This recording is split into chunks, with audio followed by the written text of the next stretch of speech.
Денес се собравме повторно од името на 27 невладени организации, членки на Националната мрежа против насилство врз жени и семејно насилство. Како што видивме минатиот пат и овој 25 декември, тука сме пред Министерството за труд и социјална политика за да побараме одговори од министерот Диме Спасов за начинот на кој што државата се справува со семејното насилство и кои мерки ќе ги преземе во иднина за да ја гарантира безбедноста, поздравието и животот на девојките и жените кои што се жртви на семејно насилство. Прашавме на 11 ноември, веднаш по трократното убиство во Кавадарци, каде затаили институциите и кој ќе преземе одговорноста за тројцата убиени граѓани. Прашавме на 25 ноември, кога побаравме одговор кои мерки ги преземе државата за да се спречи убиството на 16 жени кои го изгубија својот живот од сегашни или бивши партнери во последните 6 години. За само еден месец, наместо за 16, прашуваме за животите на 17 убиени жени или животите на плюс тројца граѓани кои беа одземени минатиот месец со сторител на насилство кој веќе бил пријавуван во институциите.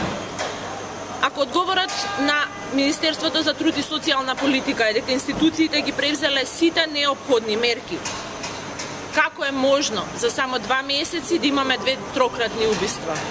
Не можеме да го прифатиме овој одговор, а без при тоа да ги идентификуваме лицата и институциите кои постапиле ненавремено и непрофесионално. Се уште ја чекам истрагата со која што ќе се посочат со име и презиме службените лица и институциите во кои што работат, кои што затаиле, потфрлиле во системот, во грижата и заштитата на овие лица жртви на семејно насилство.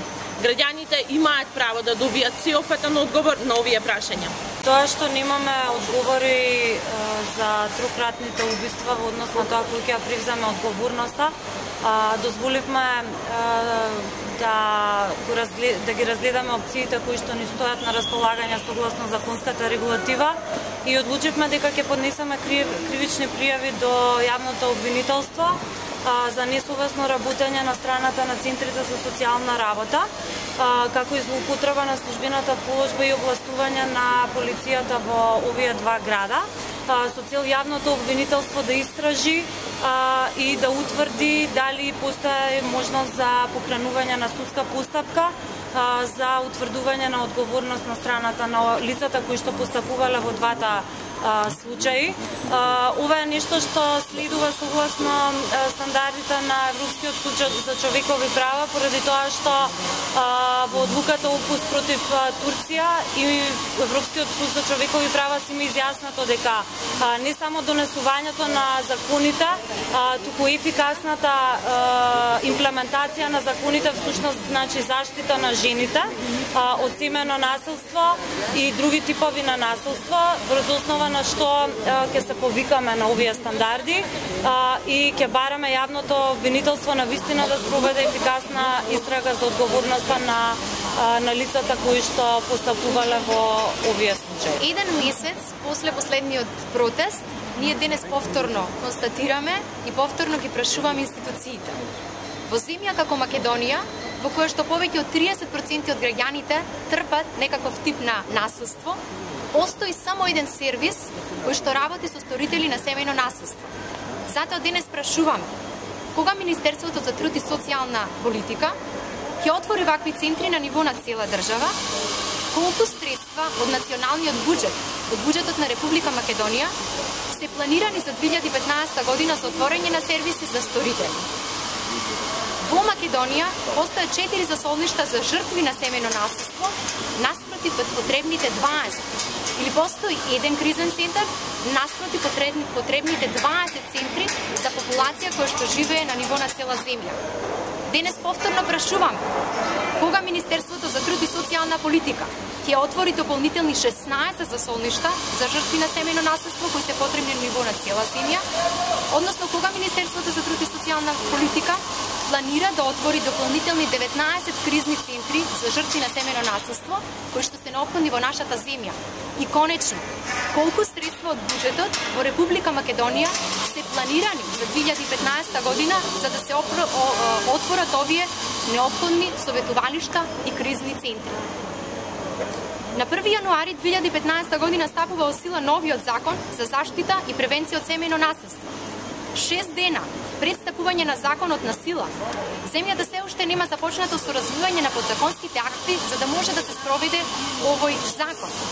Денес прашувам кога Министерството за труд и социјална политика ќе ги објави подзаконските акти за да се спроведе новиот закон и колку средства од буџетот на Република Македонија се планирани за 2015 година за да биде спроведен новиот закон и подзаконските акти. Новиот закон, кој стапува на сила за 6 дена, предвидува мерка за отстранување на сторителот од неговиот дом без разлика на собственоста. При тоа, Министерството за труд и социјална политика не предвиде мерки и сервиси со кои ќе се регулира движењето на сторителот и со тоа ќе се избегне потенцијалното насилство и убиство врз жртвите по отстранувањето од неговиот дом.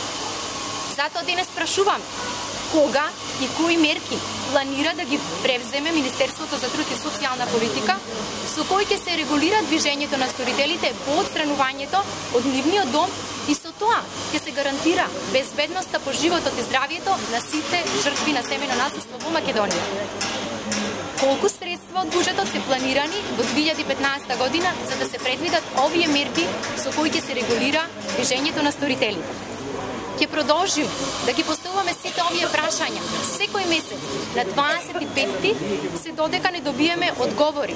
Одговори со кои што ќе ги увериме граѓаните дека се безбедни и дека институциите кои што треба да ги заштитат функционираат. Затоа денес ние граѓаните бараме сеопфатни одговори на овие прашања веднаш.